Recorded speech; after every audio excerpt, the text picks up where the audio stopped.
After over 24 mainline games, I can only imagine how difficult it must be to innovate and stay relevant in an era where a great game is coming out every few weeks. But that's exactly what Koei Tecmo aims to do with the next entry in its long-running Atelier JRPG series, Atelier Yumia, The Alchemist of Memories and the Envisioned Land. After spending over 6 hours gathering resources, doing Sailor Moon-esque magical dancing rituals, and riding around on a motorbike, I'm inclined to believe they'll pull off just that, yet again.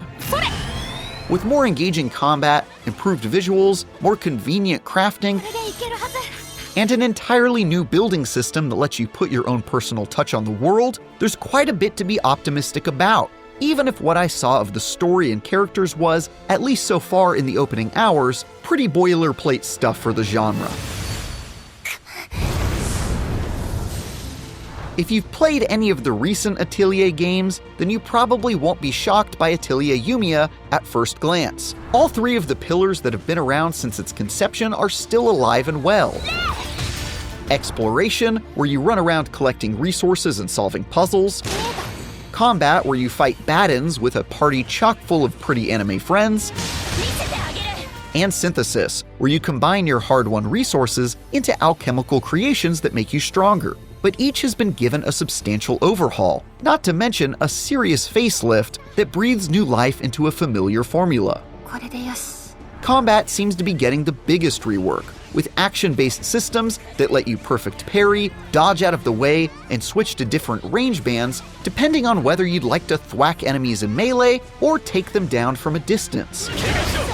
At lower levels, combat seemed fairly undemanding, as I was able to just unload every ability I had, swap to other characters to do the same, then repeat it all again, ending most encounters in a matter of seconds.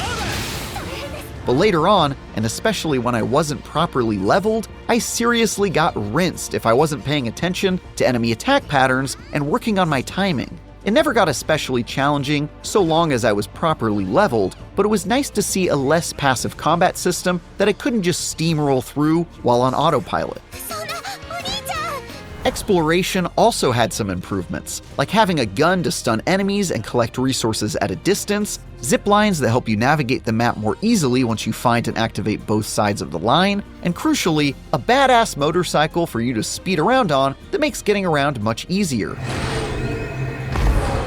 Finally, there's synthesis, which in typical Atelier fashion is so dang complicated you could spend quite a bit of time customizing and min-maxing every aspect of your gear and crafting new items and attacks to use in battle. Or, if you don't have the patience like me, you can just hit auto mode and it'll automatically optimize all of it for you. Not that I don't enjoy this aspect of the series, but it's certainly nice to have the option of leaping back into the action quickly for times where I wasn't in the mood to tinker. Atelier Yumia also shakes things up by adding a fourth, fairly significant activity to the list of things to do as you explore and level up: the ability to build and customize settlements throughout the world map.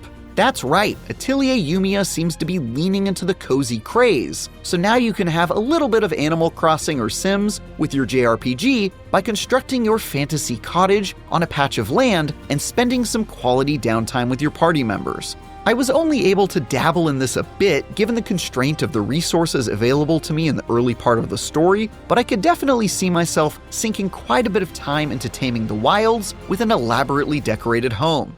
With all Atelier has going for it, I will say that it did very little to make itself stand out in terms of story. The characters and foreshadowing of the undoubtedly epic and convoluted story that starts to develop in the opening hours aren't bad by any means, but at least so far, everything has been quite predictable and retreads a lot of ground we've seen from JRPGs of the past. This is especially true of the characters I met during my explorations, like the ditzy but wholesome Isla, and the stoic and no-nonsense Victor, both of whom I feel like I've seen 100 times already.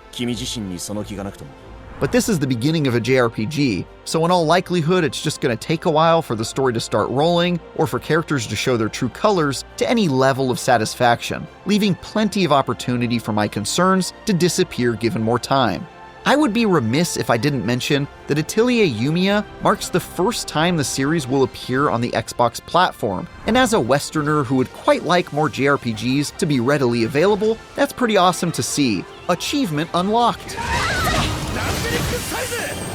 For more, check out our recent previews of Split Fiction and Chip and Claws vs. the Brainioids. And for everything else, keep brushing up